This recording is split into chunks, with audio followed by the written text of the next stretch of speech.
Are we even funny? We're like not funny anymore. I'm Nate. And I'm Nicole. And this is Drink for the Trauma. A show where we talk about anything and everything because... Who wouldn't? And who couldn't? Right. Hey guys, we're back. Back again. In 2022. Yeah, brand new year, brand new us, supposedly. Ew. I know. It's never going to be a brand new us. I will never be brand new. I'll be gently used for the rest of my life. I would say I'm moderately used. I'm one of those textbooks that you get that it's like fair condition and you get it and the cover's falling off. That's me. I'm one of those cars that is like really beautiful, but then you get inside and there's like rust on the floor. It doesn't start. It doesn't start. Or like there's rust on the frame and you drive it 3 feet and it like falls apart. So today we're talking about some of our recent trauma, which we know you guys love those stories. We know you do. And it's things that just happened to us, so it's fresh in our mind and it's fresh for you. Brand new for everyone. You're going to love it. So I'm going to let you start this week off with one of your stories. Why not tell you a little story about some snowboarding mishaps that I had? Going down one of the trails, towards the end, there's always like these areas that say slow, and they have all these signs, and it's right before you get to the lift line. It's so people don't crash into each other or whatever. So this one's very, very steep. Like it's very steep and then it's maybe like 10 feet and there's the lift line. My board hit a little piece of ice and it turned. And so my board went straight down the mountain. And I could not stop. I tried my hardest to turn and stop, but there was somebody to my left and somebody to my right. So I just went straight into the lift line. Into the people.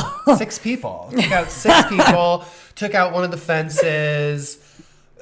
Meanwhile, listening to music, it's like, I'm a free woman! Like in my ears, I can't like hear. I'm trying to take it out and apologize at the same time. This guy is looking at me like I've just like, killed a bunch of done people. A cardinal sin and like ruined everyone's day. The mountain safety guy is like, there's slow signs for a reason. And I was like, I was going slow, sir. My board turned the other way. This is an extremely steep incline. This is not something that's, accepted here. And, you need to slow down. And I was like, I just told you I was slowed down and I went, like my board slipped over ice. What do you want me to tell you? They're always dicks. They're so rude. Always dicks. Which I know it. You're trying to keep the mountain safe, but like, get over yourself. It's not like you looked at those people and you're like, I'm going to hit those fuckers. Yeah, I was like, you know what? Let me go super fast so I can take out the whole lift line. Let me bowling pin those bitches down. Do you think that I want to snowboard into those people? Do you think I was really actively trying to kill people? I did. You chose violence. One person.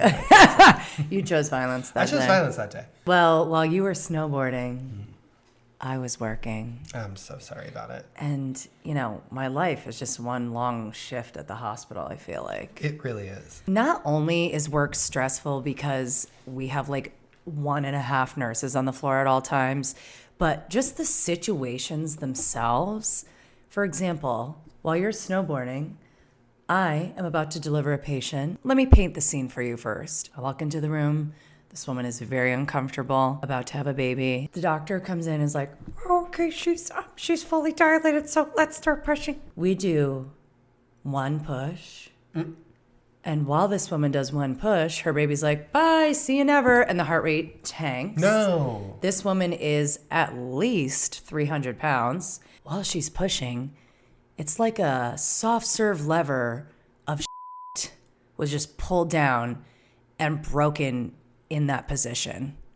Just spewing out. Not this. So we have to like turn her side to side. She's like 1 billion pounds. I can't turn her. I'm like, come on, you guys.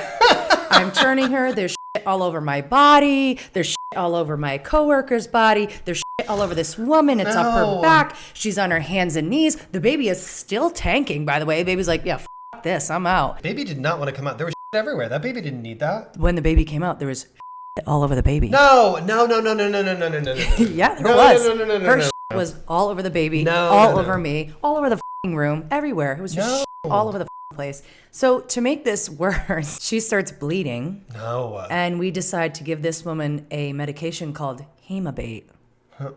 I want to let you know the number one side effect of Hemabate is uncontrollably. It's my specialty at work. No, I hate that. We clean this lady up. It takes me a good 25 minutes to clean all of the feces from her body and her babies, get her through her entire recovery, get her up to the bathroom, doesn't have to pee, doesn't have to poop. I'm like, we're in the clear. This is fabulous. I get the wheelchair next to her and I was like, okay, mommy, like, let's get in the chair. And she looks at me and she was like, Oh no. and I was like, oh, what's that look What's for? happening? What's that? Oh, she said, shit her I pants. just pooped myself.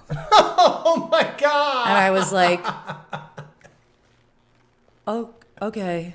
Well, let's get back up and go to the bathroom then. No. So I get her up and I go to the bathroom and I'm like, oh, good, you finally peed. And she goes, that's not pee. Oh. You know, every day I ask myself, why am I doing this? Why did I choose this? On what planet is it okay for someone to I know she couldn't help it, but to all over her self and maybe just be like, don't you even worry about it, honey. That's totally fine. I'll clean your ass.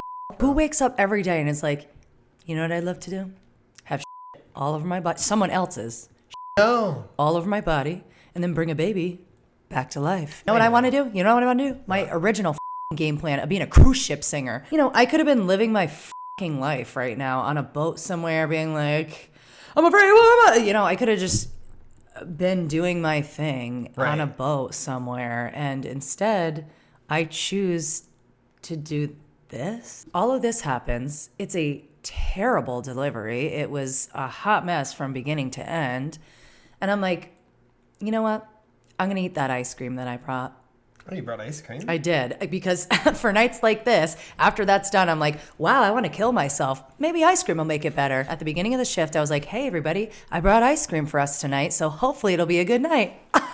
Joke's on me. And I open it, and there's like, I would say like a cup-sized chunk taken out of this ice cream. Maybe one of my coworkers ate some. Spoiler alert, guys, nobody ate it, which means I just ate Stop and Shop vandalized ice cream. Not vandalized. Yep. Somebody went into Stop and Shop and was like, I choose violence today. And they took their hand and like ate a chunk of this ice cream and then were like, put that back. And I was like, hey, ice cream for my shift tonight. So I had all over my body and then I ate vandalized ice cream. So that was a stellar night overall.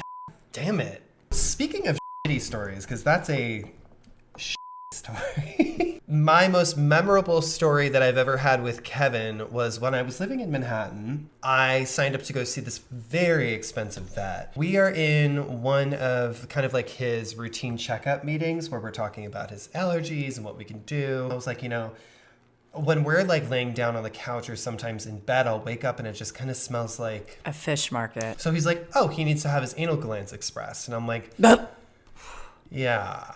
So he gets one of the vet techs in there to hold the dog, right? He's holding the dog like this and making eye contact with me. And he's like, so Atopica would actually probably be a better situation for Kevin because I just think that the medication's a little bit stronger than Apoquel. And oh, just hold on one sec. We're just gonna, and like spraying, you can see it hitting a paper towel on the side. It was disgusting. Who's making eye contact with their patient while their fingers inside their dog's ass? Ew. Ew. Ew. Ew. Speaking of also, I have a weird like lineage of people like staring at me. Well, this isn't really like a staring situation. Okay, so a couple months ago, I was on Grindr and I met this guy who I was like, all right, fine. It's like 2 o'clock in the morning. I'm a little drunk. Let's just do this. We go to this place, which is like, I don't know, like they have like salt areas where they keep all the salt that they put on the roads. And so there was this one kind of like small salt ass house thing. I didn't realize this, but there was a camera on said house. So we're in the back of my Jeep hooking up like hard. Fabulous. And all of a sudden, whoop, whoop, just the lights. Just the blue and red lights. Just, whoop, whoop, whoop. I sit next to him in the front of the car and I turn to him and I go, we've been dating for 2 years. We just broke up. We're in a safe space where we can talk to each other. That's not each other's parents' home because we still live with their parents. And we got together so that we could speak and work things out. Not the backstory. And he was like, okay. Not the backstory with a stranger. Okay. And I get out of the car and like start like jogging over to the cop. He gets out of his car. He's like, what the are you doing? You're running at a cop. He was like, go back to your car, idiot. The entire experience made me feel like I was in high school again. The hooking up in the back of the car, the police finding me. It was very, very, very high school. I don't know if you guys did this in your high schools or if this was just like a redneck North Haven high school thing. But we had this class, Project Adventure. Project Adventure basically is run by a bunch of pervy old gym teachers who don't want to do regular gym. So they take us into the woods and we climb trees with barely a harness on, no type of like other safety gear. You know, a lot of hope in our hearts. A lot of these exercises, we had to like just jump out of the trees and like hope that our classmates who were belaying us would catch us. Homegirl goes all the way up this tree for another exercise. Did she jump? And she jumped. She jumped out of the tree and my body was like, whoa! And I just went like flying into the air. And people had to literally like come like pull me down. Oh my God. Because I like flew up in the air. Terrifying. Like just the things that they were having us do. It was a liability. I'm surprised that no one died in that class. Hold on. This is a class? This is a class. Credits? This is a credit class with a grade, actually. What? Okay, continue. Sorry. North Haven High School. Sorry, what Have you ever been to Brownstone Quarry? It's disgusting there. I heard it's not that bad, Nicole. Okay, so for those of you who don't know, it's this disgusting mess, like a downgrade from a lake. I would call it like a sewage pond. There's this one activity where you climb up a tree. I was climbing up a tree, and there's this like little platform, and you have to just hang on and like swing out and let go, and then you fall in the sewage, and that's the fun of it. I grabbed onto the thing, and the moment I stepped off that platform, which like the nerve of me, the moment I stepped off that platform, my arms like locked straight and I slammed into the water like head first. And like under the water, I heard everybody go, ooh. And under the water, I was like, oh, I'm paralyzed. I have a spinal cord injury. Right. If that was the way that I died, I'd be so embarrassed. I'd be so embarrassed for you. So we just wanted to share some of our embarrassing moments with you guys because we know you love that. We're back in action with Spindrift, our original OG sponsors, the ones we love and create all these videos for. Thank you for being here for us. Except you ghosted us. So like, yeah. Well, we ghosted them. Okay, they didn't sponsor us. Nicole. Is this because we talk about cocaine sometimes? Nicole. Okay. Thanks for joining us, guys, and we'll see you next time on Drink for the Trauma. Thanks for joining us. Thanks for joining us. We'll see you next time on Drink for the Trauma. The sky is the deep end. Baby, I know. Shut the up, Nicole. And thank God we can cut that whole thing. Dog cough. We can cut. Yeah. Tell me why Ain't nothing but a fish market. Babies are ghetto. Don't have them. Right.